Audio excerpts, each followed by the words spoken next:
Okay, so I'm going to show you guys how I take my video from this to this. Okay, so this video is actually in two folds. The first fold, we are going to talk about my setup, and in the next fold, we are going to talk about the apps I use to edit my videos. Before that, let me put up my frame. That's better. So most of you are probably watching this video through your smartphone. And if you're wondering what I'm using to shoot this video, I'm actually using my iPhone 11 from 2019 to shoot this YouTube video. So for vertical shoots like this, I shoot my videos in 4K at 30 frames per second.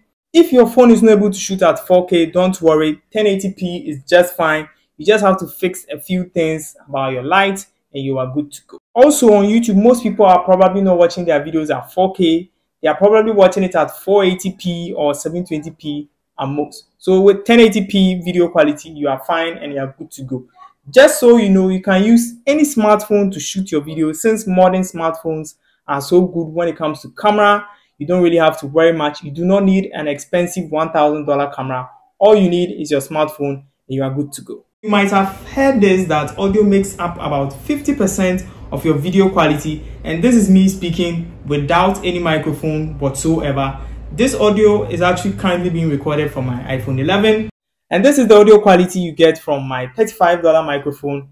This is actually a cheap microphone I got from a vendor around in my area. This makes a lot of difference when you are shooting your YouTube video. So audio is very, very important. And as a beginner on YouTube, I recommend you get yourself any microphone at all because it's really going to make a lot of difference. See, the thing here is your smartphone is probably a few meters away from you. And as the microphone on your smartphone is further from you, the quality becomes very, very bad. But with a microphone like this, which is closer to your body, it picks up your audio better and gives you the best audio quality you can get. As time goes on, you can probably upgrade to better microphones. But as a beginner, all you need is a cheap noise cancelling microphone and you'll be good to go. So I'm actually using 3 lights here in my setup here. 2 I actually bought with my own money and the third one is actually for free. So the first light I'm using in this setup here is actually this ring light I got.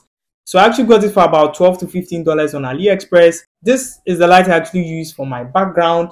So that is the ring light. It might be the cheapest gadget I have on me here, but it actually makes a lot of effect on my video. So just look at it. It has a very nice warmth feel to my background and it makes a lot of difference. So now let's move on to the next light I'm using in this setup. So this is actually a lamp I got $25, I guess.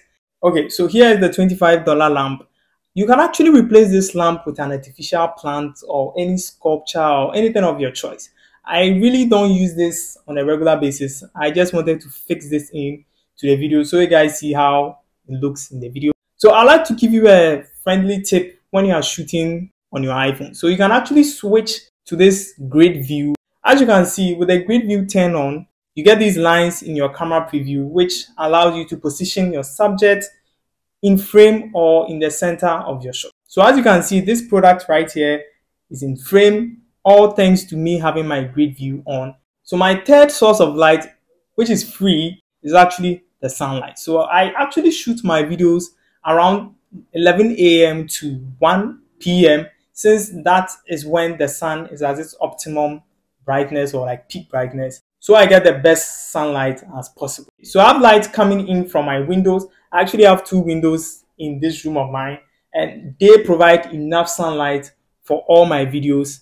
Mostly all I need is my ring light for my background and I'm good to go. I actually don't use this, as I said earlier. So sunlight is very, very good. And I recommend you do not shoot your videos at night since you might get a lot of grains and noise in your videos.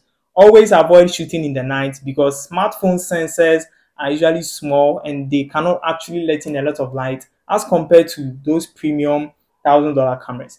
The sensor on your smartphone is very, very small. It's just recently that we are seeing smartphones with 1-inch sensors and things like that.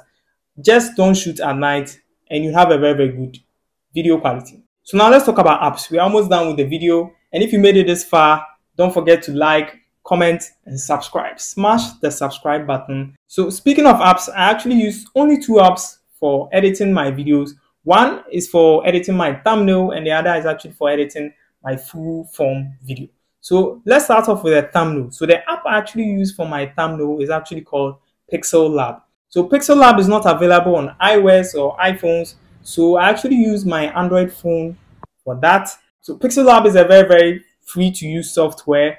It's very easy to use in the sense that the UI hasn't actually changed for about 3 to 5 years now. It still remains the same.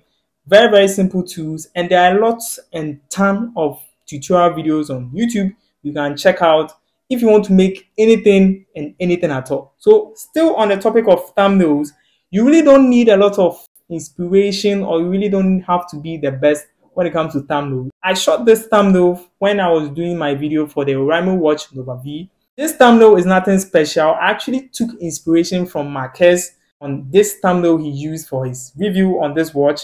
There are a lot of similarities here. I mean, the position of the text and how I even shot it with my hand and everything like that. So if you want to shoot a thumbnail, there's probably some creator somewhere who shot the exact same thing, and you can take inspiration from that. There's nothing new under the sun.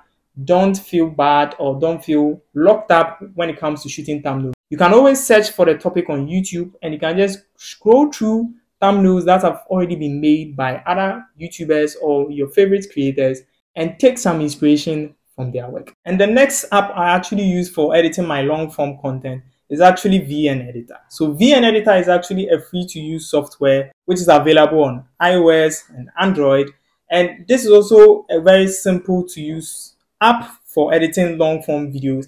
Another thing that pushed me to use this app was its ability to actually export videos in 4K. So it's actually a very flexible app.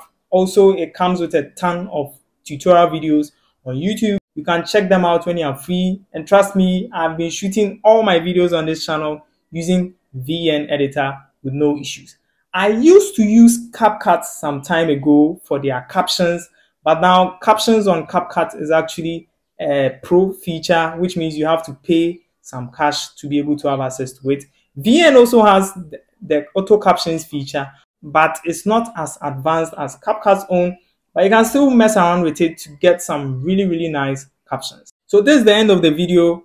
Don't forget to subscribe and check out my other videos. My name is Tony Elvis. I'm a tech content creator. I talk about tech, I review tech, and I'll see you another time.